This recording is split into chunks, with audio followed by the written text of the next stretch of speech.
Assalamu alaikum to all of you. Welcome to this session on the book launch of Shadab, Zeest, Hashmi's Ghazal Cosmopolitan, The Culture and Craft of the Ghazal. It's my privilege that this is the second time in LLF that I have been selected as the moderator. And this book particularly is very close to my heart because it's by a poet. It's prose by a poet. Now, let me just begin by introducing the book to you. A little bit about the book. Ghazal Cosmopolitan, the title is self-explanatory, the culture and craft of the Ghazal.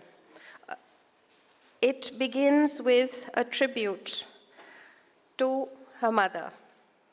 And she's here today, so also I think that she deserves all the credit for this book.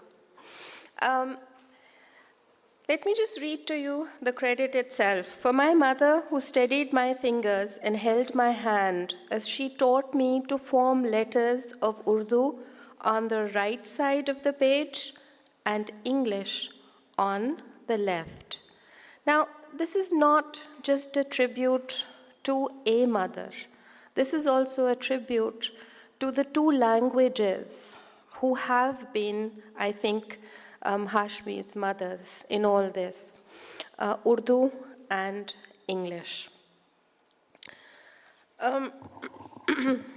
It's a book which has been published in 2017 by Jakar Press, and it's a book full of paradoxes. It praises the lyricism and polygenetic qualities of the Urdu language, and yet it focuses on the constitution and craft of the English ghazal. It's a treatise in prose on the patterns and structures of the ghazal and qasida forms, and yet it is written in most lyrical and poetic form. And I will be asking her to read from it. I think that if some of us did not even know that you were a poet, definitely your book gives that away.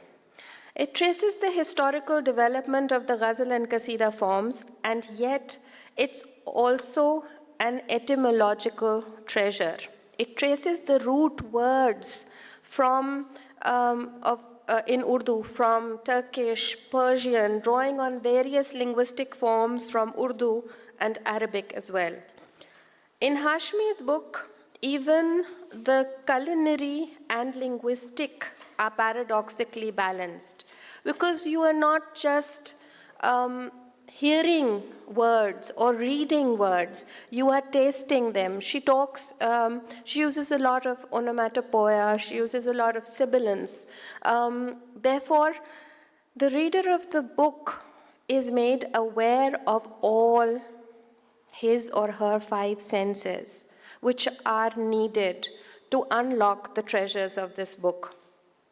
It's part memoir, from tracing Hashmi's journeys from the Qissa Khwani Bazaar through the Grand Bazaar of Istanbul to the Urdu Bazaar of Delhi. It's also part autobiography and largely analytic, but also with the flavoring of romance. A labor of love indeed. So many paradoxes, so many textures incorporated in this book. My first question is, Shadab, Zeest, Hashmi, you have two published poetry collections, The Baker of Tarifa and Coal and Chalk, and you do have some ghazals in Coal and Chalk. What drew you towards selecting the ghazal for an entire treatise of your third book?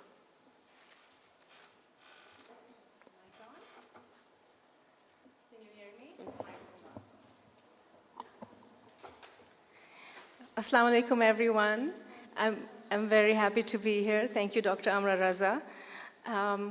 This is our second session together. Again, it's a privilege to be together for this conversation about the ghazal. To answer your question, as you know, that Kohl and Chalk had a few ghazals that were sort of experiments, my early experiments with the ghazal form. And as you know, the ghazal is defined by the qafiyah and the radif. And so because of the early ghazals being my first experiments with the form, I mostly had the radif but not the qafiyah. And I also experimented with including the takhallus, which is very difficult to do in English. So that was the early part of my journey. And I wanted to explore the form further, and I wanted to come as close to the original form as possible. So it's been a journey. And as I read Agha Shahid Ali's journey through his poems and through his early adaptations and experiments, I see the same trend, that it's something that it's a process of teaching yourself how to be true to two cultures. Because you're writing in English, so you've got to make a good poem in English, but at the same time, you want to be true to the original culture that the form comes from. And it's a huge challenge.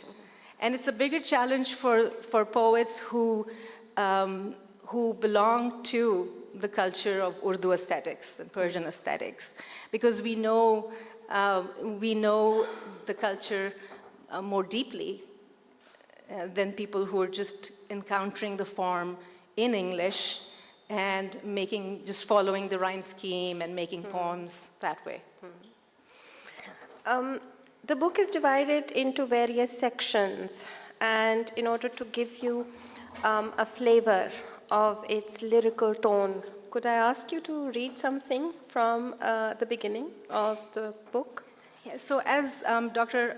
Amra Raza said, this book has some lyric prose, which are memoir essays, and my own sort of exploration of Urdu, and my appreciation, rather, I should say, of the Urdu language, and also its history and culture, the larger aesthetic culture. So I do talk about cuisine, and I talk about visual arts, calligraphy, and I talk about song. So all of this, there's a universe of aesthetics that the Urdu ghazal comes from. So I wanted to convey that in this book, the sensibility of the ghazal form. And I begin with some lyric prose that is aimed at appreciating the world that Urdu comes from. The first, I'm just going to read a passage from the very first essay. And this essay is called Lessons from an Urdu Tale. Reader, when I was a child, I heard the story of a scholar jinni disguised as a boy who once extended his arm across the latticed, vine-wrapped nooks and labyrinthine walkways, pearl gardens, concealed windows for spy archers through the liquid shadows of jade and jasper archways, 12-door pavilions over rectilinear pools flanked by sitar players and leaping fountains, whirring past even the fearsome guards that watched the many canopied red sandstone chabutra terraces where the royals relaxed, all the way to the end of the palace courtyard to reach his inkpot under the oak on which he lived, thus exposing his true identity to his human tutor and risking rejection. Was he that absorbed in what he wrote, how he wrote? The tutor forgave his pupil's deceptive guise on the grounds of his deep attention to the work at hand. I imagine the jinni being lured into the human world by the profound visual and sonic beauty of Urdu, its earthy footfall and lyric leaps in the texts he copied, the ghazals he heard on poetry soirees or mushairas in the palace. So then I go on to talk about the art, the fine art of calligraphy, And I talk about the craft of the ghazal and so on. So I connect the visual and the sonic. And here's another one. Again, I'm going to read you a very short passage from this essay that Dr. Raza just mentioned. It's called Silk Road Sharbat. And I talk about Ottoman sharbat recipes and the Mughal sharbat recipes. And I talk about how the ingredients really come from all over the Silk Road. And that's a huge stretch of land, as you know. It traverses continents. So I'm going to read to you just a short passage, and I'm going to read to you the recipe. You can note it down and try to make this sharbat if you like. I'm going to read to you in English, but I give the same recipe in 5 languages, in Turkish, Urdu, Arabic, and Persian, and English, of course. So the recipe is pomegranate, raspberry, tamarind, cherry, ginger, strawberry, rosewater, rosehip, cinnamon, carnation, or clove. Variations of sounds as well as place tags, such as Tamar Hindi, from which tamarind comes, Arabic for the date of India, Tooth Firangi, strawberry, Persian for Frankish or foreign berry, Dar Cheen, cinnamon, or the Chinese tree bark, symphonize history with the music of everyday names, evoking the times of the Silk Road, centuries of commerce and civilizational confluence, clash, and eventual commingling. The ancient Qissa Khani Bazaar, or the market of the storytellers, is the first fragment of the lengthy history of the Silk Roads I learn about. Peshawar, a gateway to India, an outpost of the famous trading route, remains the small city of my childhood with half the heart of a trader, the other half split into storyteller and warrior. Due perhaps to its geography and imperial past, a fierce restlessness in its air. My first home, a few miles away from the Khyber Pass, overlooks the Hindu Kush mountains through which Alexander the Great entered India. And now here again, as I sip sharbat, and so this piece is set in Istanbul.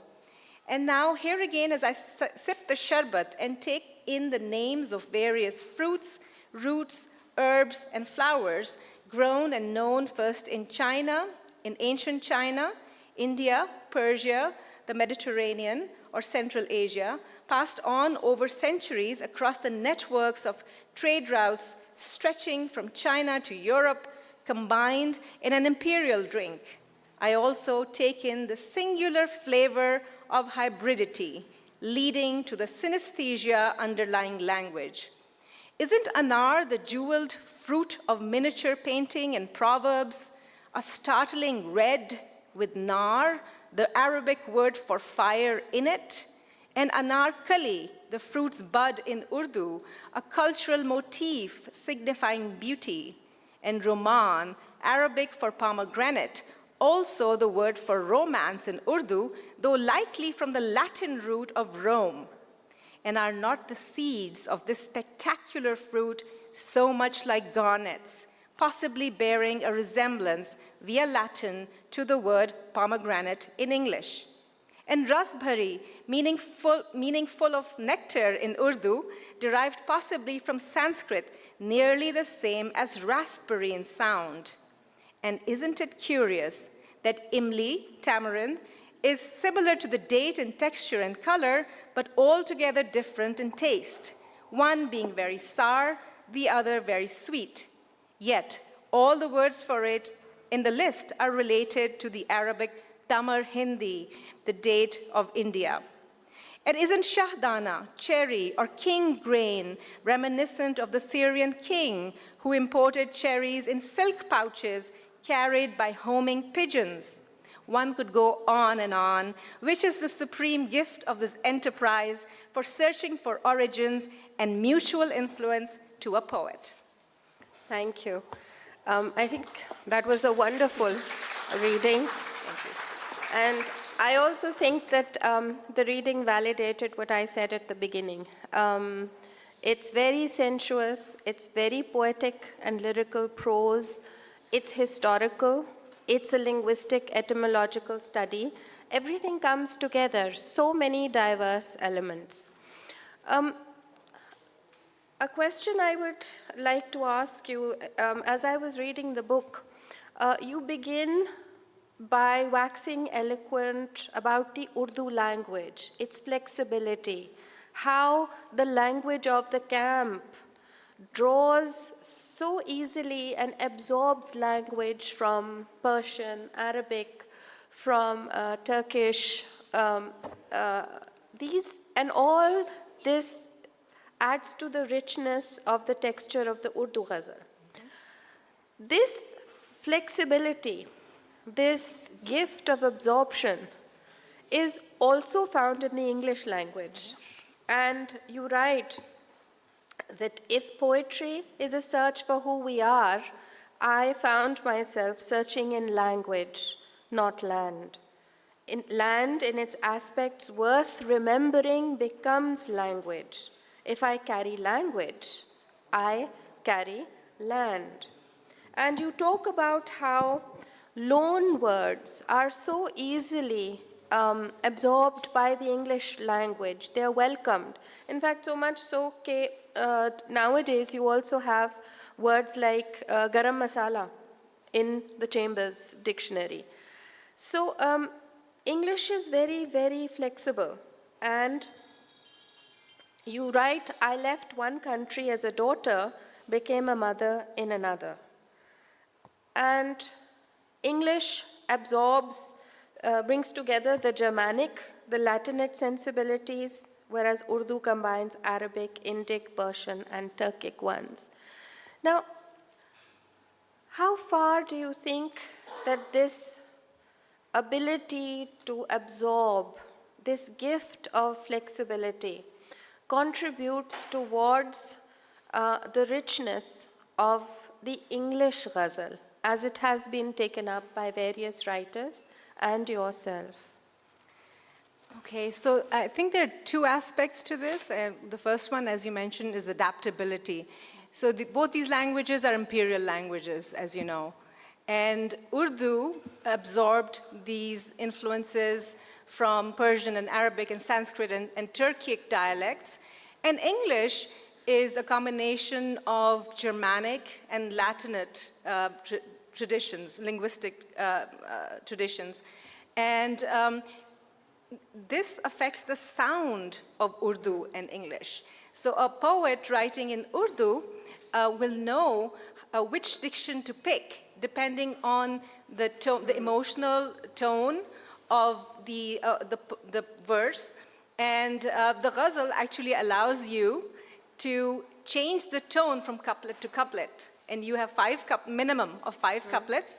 And each couplet can have its own theme, tone, and its own sensibility. Now, when you think about tone, what comes to mind is the sound of the diction. So you have music and meaning brought together. And poets know how to take from the material so that you have a perfect combination of music and meaning. And so the richness of sound is affected by the diversity of the sources that the language has absorbed, the different linguistic sources. So in English, for instance, you have the Germanic diction that is very visceral. And then you have the Latinate diction that's very cerebral. So it's a good combination. You can pick and choose when you're making an intellectual point, when you have a cerebral verse in your ghazal, you might use a word that has a Latin origin, and versus another one that has a more. So the word punch is Germanic, and words like intellectual are Latinate. So same thing in Urdu, and it's just how poets will figure out what diction is appropriate for what meaning that we want to convey.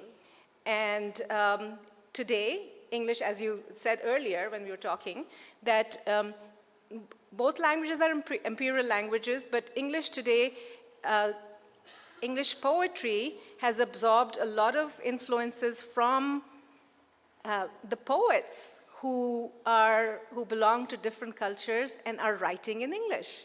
So we do have words from Chinese and Spanish and Arabic and Farsi and Urdu that have become part of American poetry. Now, there is a little bridge.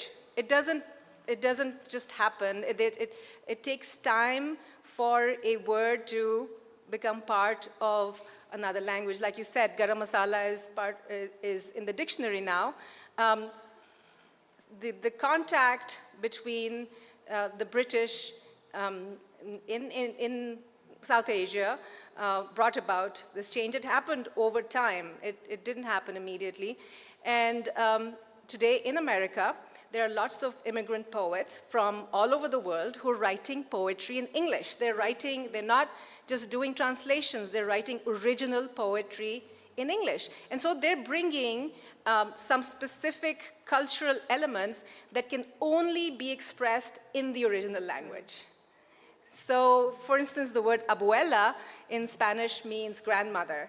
And in America, readers will know it means that because enough poets who are Hispanic American have used that word. And our own Agha Shahid Ali brought in a whole cosmos of music and meaning into English when he introduced the strictures of the form of ghazal form. So the ghazal had been around in the US before Agha Shahid Ali, but he established the structure of the ghazal. But along with that, he brought in certain metaphors that are part of the Arabo-Persian Urdu tradition, like Laila and Majnun. And like, there's a whole, you should come to the Agha Shahid Ali session this evening, because we're going to be talking about that. But the shift happens when somebody makes it happen. So there are poets who are actively writing in English and bringing their own culture into American poetics.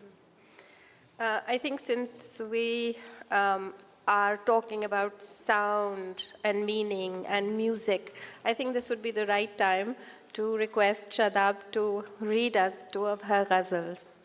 Okay, thank you. I'm going to read a ghazal called Window. As you know, ghazals don't have titles. And oftentimes in English, what we do is we use the radif or the refrain as a title. So, do people know what radif and qafiyah are, or should I give a quick definition? Okay. So, a ghazal has to have a minimum of 5 couplets. Each couplet can have its own universe of meaning and its own emotional tone, but each of the couplets is joined to the others by sound. And so there's a refrain, and the refrain is called radif in Farsi and in Urdu. And then there's the qafiyah, which is the internal rhyme. And when I read this poem, you'll hear the qafiyah and the radif. The qafiyah is shade, so you will hear an internal rhyme that is going to precede the word window, and window is the refrain.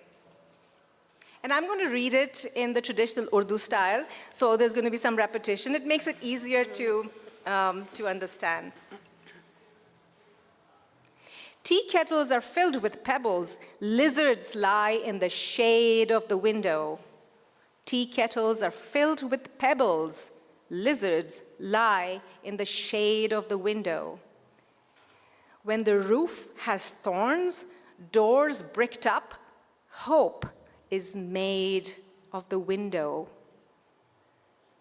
Socrates sleeps like a baby in a boat of logic, while the cell and sentries fade. Socrates sleeps like a baby in a boat of logic, while the cell and the sentries fade. The youth shudder at the punishment, cup of hemlock or flayed by the window. Here, thought begetting thought in goatskin bagpipes.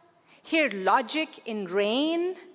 Here, thought begetting thought in goatskin bagpipes. Here, logic in rain. Ask and wait, as Socrates did. The mind's endless music is played at the window. The jailed mystic carves a bowl of stone. The poet writes on a cup of styrofoam. The jailed mystic carves a bowl of stone. The poet writes on a cup of styrofoam. By day, prison guards taunt. By night, are haunted by words prayed at the window. And this is the last one, the maqta. The very last verse is called the maqta, and you'll hear my takhallus. My takhallus is Zeest. You left behind a shuttered palace for a single name carved in wood grain. You left behind a shuttered palace for a single name carved in wood grain. Desire's forest is treacherous, Zeest. Let wisdom ripen in a glade by the window.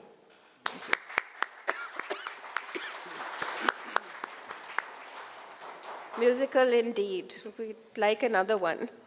So, as you know, that, and as I just explained, that the ghazals, couplets are autonomous units. They don't have to have any connection with other couplets. But there is such a thing called a musalsal ghazal. So a musalsal ghazal has the same theme. Each couplet has the same theme. And a good example in Urdu is Faiz ghazal Dhaka se wapsi par. You all know that ghazal very well. Hum ke thehre ajnabi itni mulaqaton ke baad. I'm going to read this ghazal called Ghazal for the Girl in the Photo. And it's about the famous picture of the Afghan refugee. And we all know that picture, right? National Geographic. And the story behind this ghazal is that I read Steve McCurry, the photographer's account of the fact that he regretted not finding out the name of that girl when he took that photo, because he took lots of photos in the refugee camp. And decades later, he realized that this is the photo that made him famous, and that it was an iconic photo. But the sad thing was that he couldn't find the subject again because he didn't know her name. And the subject of the photo didn't know how famous she was. So 20 years down the road, Steve McCurry went back to Peshawar and he tried to, ask people around the area. Of course, things had changed by then, and she'd grown up. She was a mother of 3 kids, but it was very hard to find her. He did find her. Her name is Sharbat Gula, and maybe some of you know.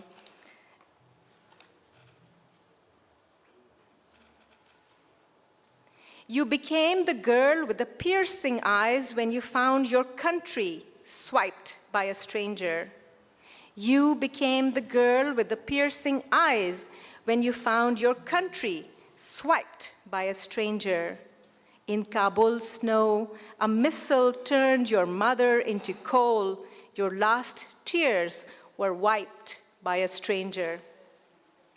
A garden once hung from your name like the perfume of wild apple blossoms, phantom tulips. A garden once hung from your name like the perfume of wild apple blossoms, phantom tulips. In the refugee camp, are you Sharbat Gula, liquor of flowers, or a number typed by a stranger? Your eyes teach how cold flint ignites a flare, how a father's bones become an orphan's roof. Your eyes teach how cold flint ignites a flare, how a father's bones become an orphan's roof. History writes itself clear as cornea, your green glare.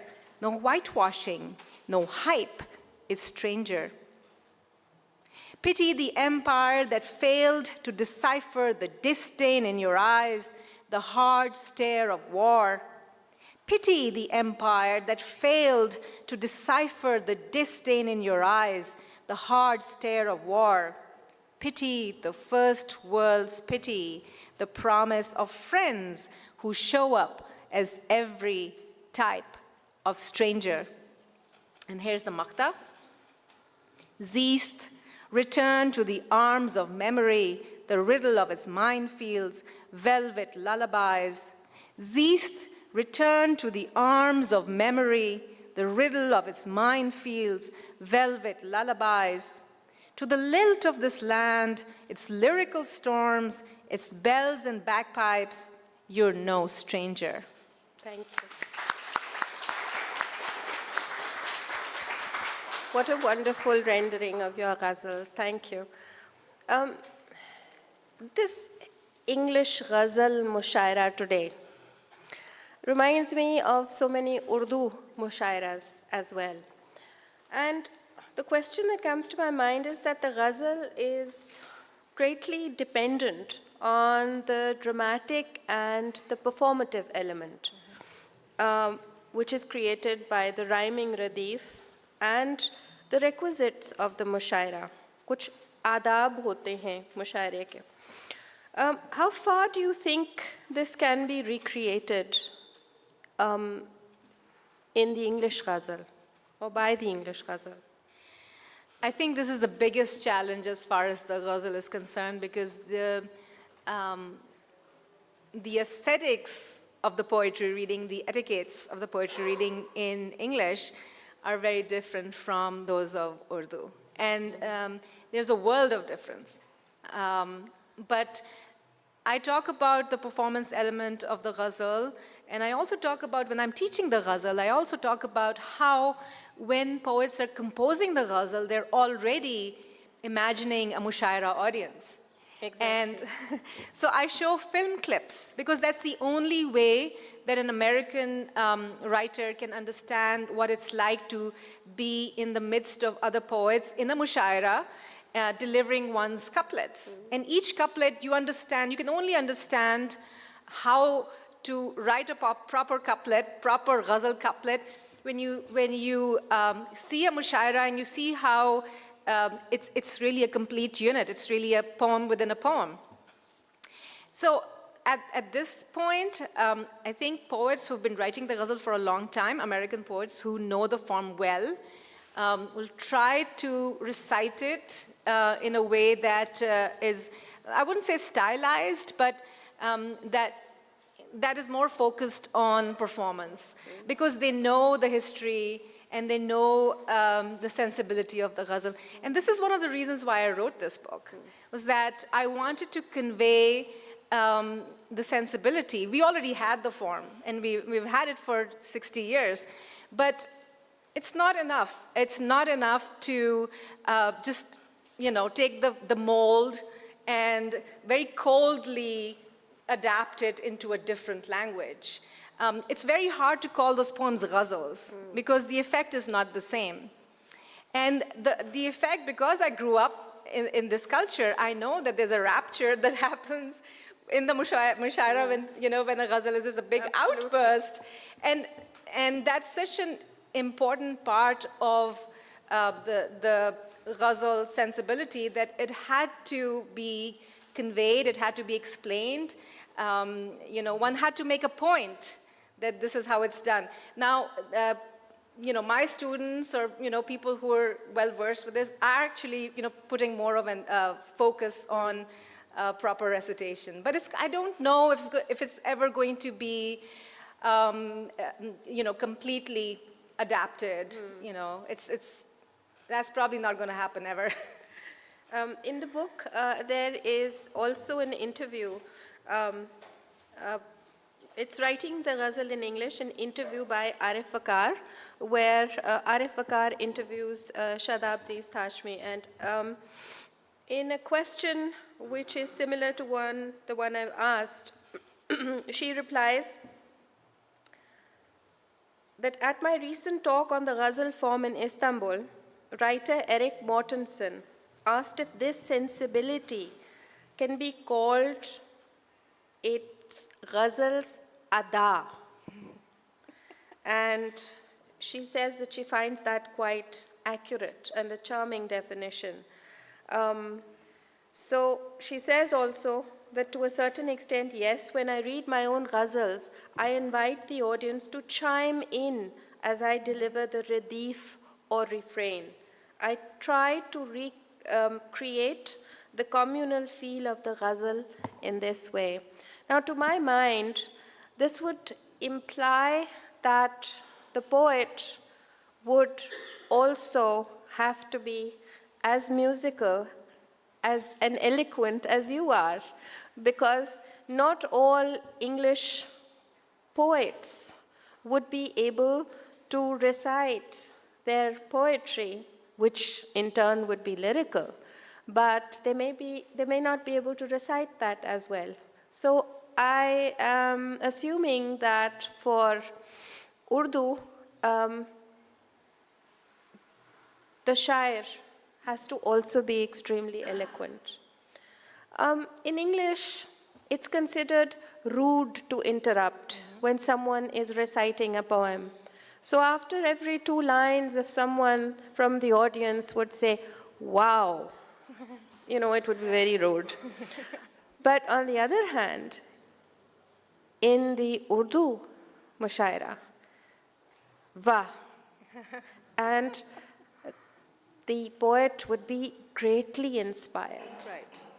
So there are still some differences. Right. And I think that you mention in your book that the ghazal form has been in existence and under experimentation in America for more than half a century. That was something new to me. And I think it's coming along. It is. It's still a very popular form, and people are adapting, experimenting with it, and sometimes they veer too far away from the original, and sometimes, in that process of exploration, something new is discovered in a sort of a new modern form and a new individual form. There are poets who have come up with hybrids of the ghazal. As you know, there's the hip-hop ghazal, and I think all of that experimentation is wonderful.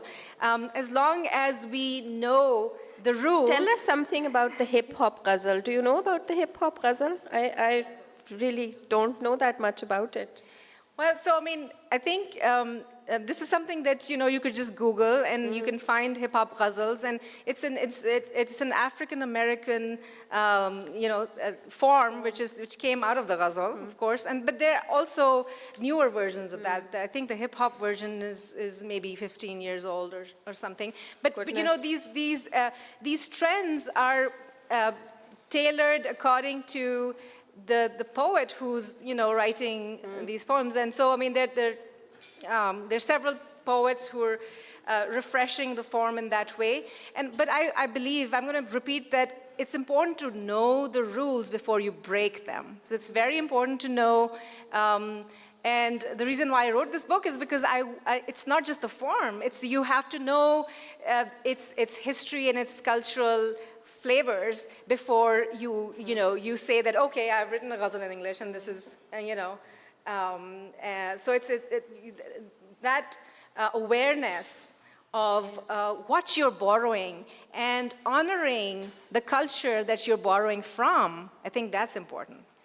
It seems to me that the ghazal form tries to unite 2 binaries. One is intense discipline, and the other is freedom of expression. The discipline of form and the freedom of thematic concerns, of the exploration of thematic concerns, it's a very difficult art to perfect, and I think that's why you've used the word craft. and not art. The experimentations in the English ghazal, can you tell us how these perhaps opposites are reconciled, or poets are attempting to reconcile this? It's a difficult form to choose because a lot of Pakistani poets are writing in English. One or two of them have tried their hand at ghazals, but it's not with such passion as you have devoted to it. Right, so I talk about polarity, and I talk about duality, and I talk about multiplicity. So the reason why the ghazal is a cosmopolitan form is that A, it's adaptable, B, it's a hybrid of a hybrid in Urdu and English, because these languages are hybrids themselves. So it gives you, and the ghazal form itself is it's a linked form. It's linked by sound. So there's a lot of freedom with what you can do within the form. There's a lot of freedom that you can take, you can take flights of the imagination. Well, the masters of the ghazal in Urdu have done that. Ghalib would have one verse that is very mystic and somber and spiritual, but then in the next one, he'll take a jab at someone. He'll have a sly kind of tone, and in the next one again. So I mean, there's so many emotional landscapes to explore in the ghazal, and the masters have already done that in Urdu, in Persian, and in English. If you look at Agha Shahid Ali's ghazals, if you look at Eleanor Wilner's ghazals and Marilyn Hacker's ghazals, they've all done that because they understand that you can have, in one couplet you can have humor, and the second one you can talk about revolution, and the third one you can talk about the divine. So it allows for so many tonal registers, it allows for so many themes that it refreshes itself as it goes. And that's why it hasn't been out of fashion for over 1,000 years. The earliest ghazals were written in the 6th century, and we're still writing the ghazals. And I should also say that the ghazal has been written, it began with Arabic, and then it traveled to Persian and to Urdu and many other languages in the subcontinent. Lots of dialects and lots of languages. Of course, Turkish. And westward, it was absorbed in the Andalusi culture back in the 8th and 9th century, Muslim Spain. So Iberia, which is Italy, parts of Italy, France, and Spain were all part of Al-Andalus. So the Arabic ghazal was written in Europe a long time ago. And it was rediscovered by poet Garcia Lorca in the 20th century. But then you also have the German ghazal written in the 18th century by poet and philosopher Goethe. He wrote his Ghazalen in German. And he was inspired by the mysticism of Hafiz Shirazi. And that's how that happened. But because you can see how diverse the languages and cultures and concerns of these poets are. There's Ghalib and Amir and Iqbal, but there's also Hafiz and Rumi and Goethe and Lorca. And today you have Marilyn Hacker and Eleanor Wilner and all these other poets writing their ghazals. And each one of them has an individual flavor as well. That's something that makes the form cosmopolitan. There is an individuality that the ghazal form affords the poet. So you make it your own. And if I showed you an Agha Shahid Ali ghazal versus another ghazal, you'd be able to immediately pick out whose ghazal it is. I can give you a dozen American ghazals, and you would be able to tell who the author is, for the most part. So the next time someone says, would you like to hear a ghazal, we should be asking in Urdu, in English, in German, in Spanish. Tell me, out of curiosity, Have any of the English ghazals been rendered in music, in song? Mine have been, because That's wonderful. That is really wonderful. Because I'm a big proponent of bringing the performance aspect into the American ghazal. So I've had friends who, first of all, I made them poet friends who've written ghazals, and some of them have written the ghazals in my workshop. Brandon Sema is a poet that, he wrote a ghazal in my workshop, and he's put his ghazal to music, and he's put my ghazal to music, and he plays the acoustic guitar. I think that's wonderful. That's really wonderful. I wish we had a recording of it. I do have a recording of it. It's easy to find online. I also had the ghazal performed to the sitar, by a fellow poet and musician. He happens to be my cousin as well. His name is Omar Wakar, and he's done, since he knows the form in Urdu as well, he knows the sensibility. His rendition is very interesting because, of course, the recitation is English, but then he has these interludes, sitar interludes. So again, these are all experiments, but you cannot separate the ghazal form from music, because we have a very rich tradition of music and ghazal. So every time I talk about, when I'm teaching, I always say this, that the ghazal was first known as song. To all of us as children, before we knew it was a poem and it was, a poetic form, we knew it as song. So that's elementary. Just two more questions before we open up the questions to the house. And I'd like to ask, let's talk about love. We've been talking about the ghazal. We can't talk about the ghazal without talking about love. So the Urdu ghazal, by and large, hinges on the theme of love.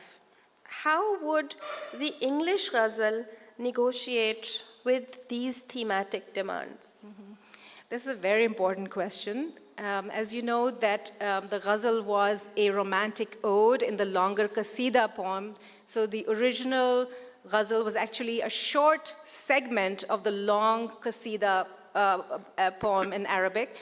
And when it traveled to Persia, it changed in some ways, and then it traveled to Urdu, it changed in some ways. The beloved is the central theme of the ghazal. There is no ghazal if there is no beloved. But what is very unique about the ghazal form is the ways we define the beloved.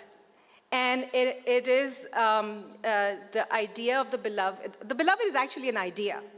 That is what makes this such a sophisticated form and such a cosmopolitan form. In every couplet, your beloved could be, like I said, something else, an abstraction like revolution or the divine, and so on. So, the ghazal enlarges the idea of love. And when every culture has love poetry, right?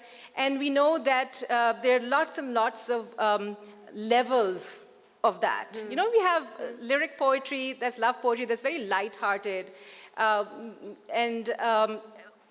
this is actually, it covers a very vast range.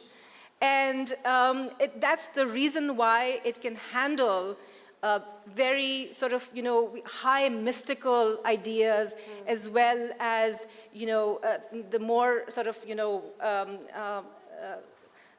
the more, I'd say the more base level romantic stuff, which is, some of it is part of the canon of Urdu, that, but some of it is actually just part of the vernacular, and it's lighter verse.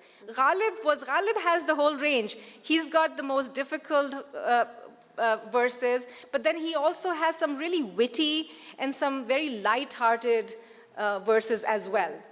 So he covers the whole range. Okay, thank you.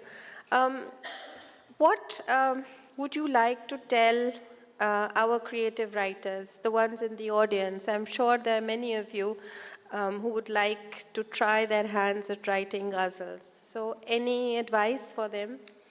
read, and read. Read Urdu ghazals. Yeah. Read English ghazals. Listen to, pay attention to how the masters put together the meaning and the music. The book also talks about the qasida, but since we haven't had much time to talk about the qasida, I cannot end this session without asking you to recite the qasida, the wonderful qasida about Iblis and his love at the end of this book. By the way, this book also is a treasure trove of the ghazals and qasidas, so they're just amazing. Thank you. So this poem is called Qasida of 700,000 Years of Love. And what's behind it is the Sufi idea that when Iblis refused to bow before God, it wasn't because he intended to disobey. It was just that he had only one beloved, and that he didn't want to bow for anybody else. Now, so obviously, this is a controversial idea, but this poem of mine is a qasida, and as you know, the qasida is a journey poem, and the qasida is more of a free adaptation. It doesn't, when we write qasidas in English, there's no stricture like refrain or internal rhyme. So a qasida is a journey poem. You can travel in time and in place. In this poem, I travel in time. And I'm going to read you the footnote very quickly.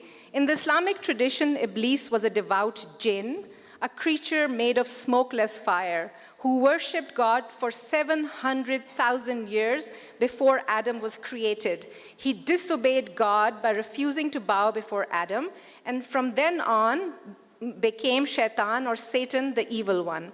Some Sufis view his refusal as an act of extreme devotion to the beloved rather than disobedience. So I took this idea and I wrote my own journey poem about my life, hypothetical life after death. I had an accident. This part of this is true. I did have a car accident. And in the poem, I imagine myself dead and gone to the other world. And here's what happens. Qasida of 700,000 years of love.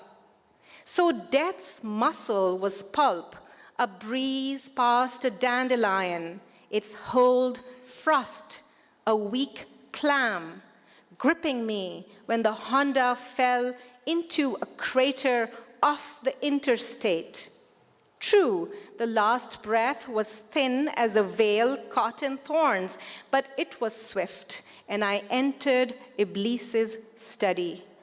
No river of pus, lava, or honey, no plank to walk, but the punishment of another journey, 700,000 years of service. How Iblis loved God before the cosmos, before our polished clay, our high brow, our delicious sin. It must have been Isha time on earth. His room in the swirling infinity was a closed tulip, a peeling thing with heavy petals, windows open with desire for the one who teaches love even to moss, scale, concrete. I hung from the windows, dangling in eternity, a prowler playing the role of an extra, where Iblis absorbed all energies in prayer, a magnet for the nocturnal garden, swarmed with delicate scents. I hung like a thief for his purity and crept like an ape, a vine, onto his roof. My town must by this time be encircled by the amber rim of dawn, Fajr, plush, tranquil, unrolling the day. Iblis, through the cracks, was a glowing ton of fire, immeasurably at peace. knotted in prayer as a fruit blossom, a perfumed navel, a fetus impenetrable. I hovered like a bomber's shadow, sun a lemon in the sky, and earth a wheat grain. How could I not recall the fragrance of bread, the gusts of wind that came with trains, the arrivals? Zohar, my most hungry time, his posture and prayer made me long to wipe the tears of red-cheeked geishas, orphans of war, those tied up, spat upon. 700,000 years of loving God, I could not make it from Zohar to Asr without pangs. Every bird song sewed me in to the coarse cloth of the Sufi's resolve. With Maghrib came the sound of the key turning in the lock, the lust of repose. I clung to his study like a spider web, catching Iblis, the steady servant, with his quietude, windows burnished with divine light. Garlanded with lint, I looked below. Thank you so much. Thank you, Shadab, Zeest, Hashmi. I've been told we have about 5 minutes left, so any questions? Ji? Ji? Yes. Pehle ji. Hi. Hi. Thoroughly enjoyed the way you read your poetry. Thank you. My name is Fariha, and I'm an educationist from UAE, and literally come from an Arabic culture where we get to hear this word ghazal a lot.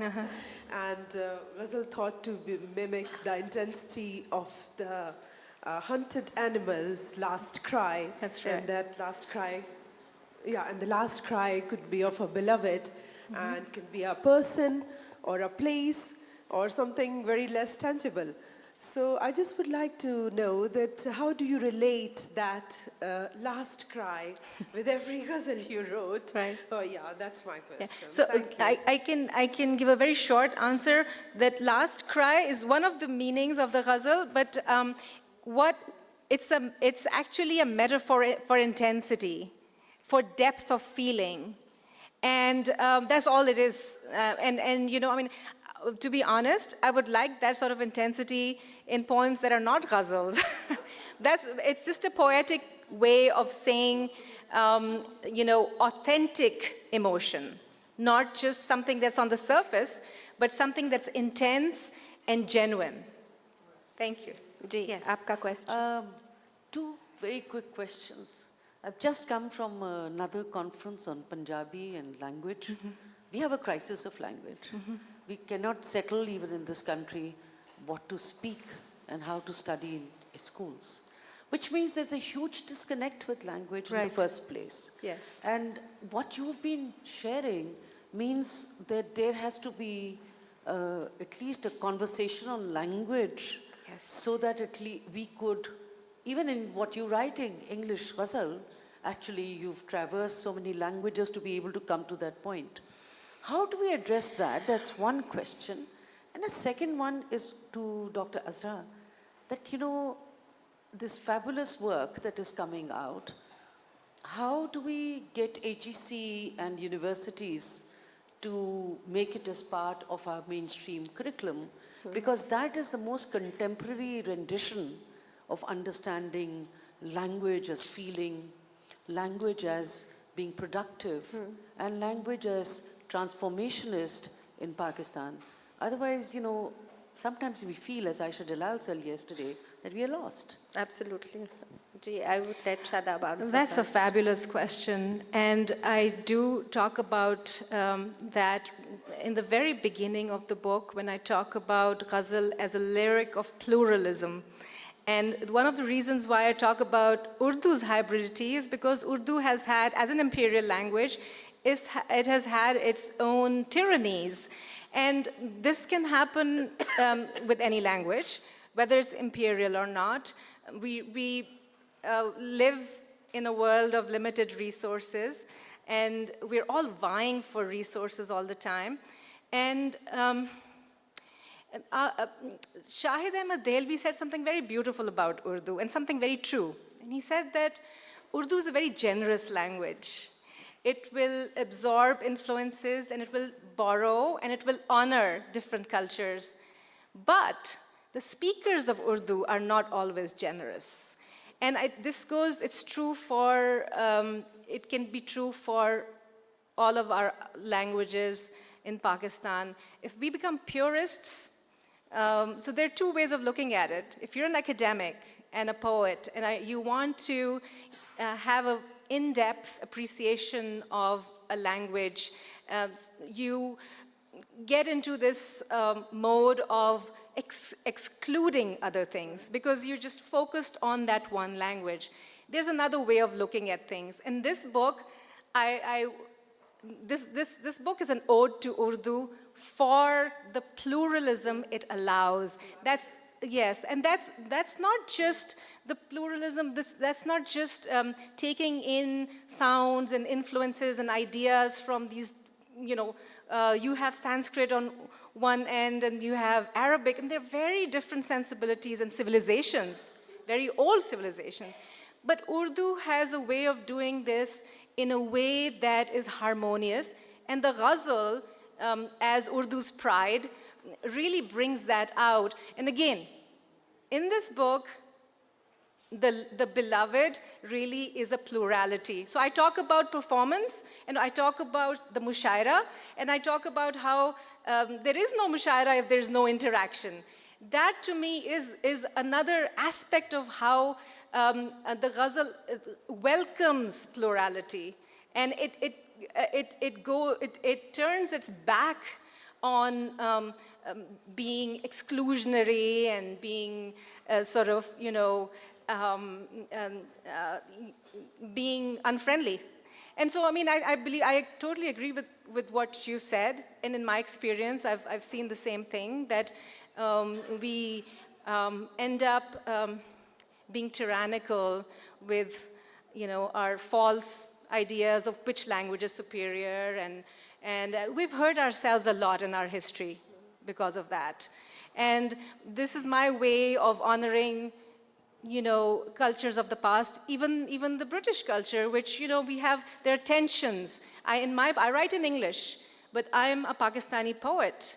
And there are tensions that come from my history as a Pakistani, as a post-colonial writer.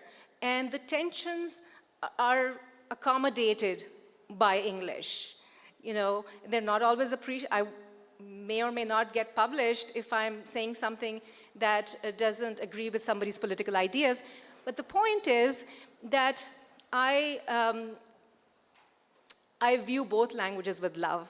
As you said, that both languages are my mother's. Yes. And I'm indebted to them because I'm allowed to think, they allow me to think in many different ways and to feel in many different ways. That aspect of pluralism is something that we just have to keep teaching each other, reminding each other. I think the second question, since we're out of time, I'll be very brief. Your question actually contained the answer within it. The fact that we need to include Pakistani writers in English in our syllabi, in our curricula. And this is happening, at least at the university level. There are many courses which we teach now, which are not called English literature anymore or American literature anymore. It's now literatures in English. I would like to add that what we are trying to do is also include translations. And I think that translations of Punjabi literature, Sindhi literature, poetry and prose, because there are very few people who are into translation, because you have to be well versed in two languages. Uski thodi si kami hai, but I think we are coming along fine. Thank you very much for asking the question. Thank you all. I'm sorry we've been told that we're out of time, so thank you all very much. Thank you. Thank you.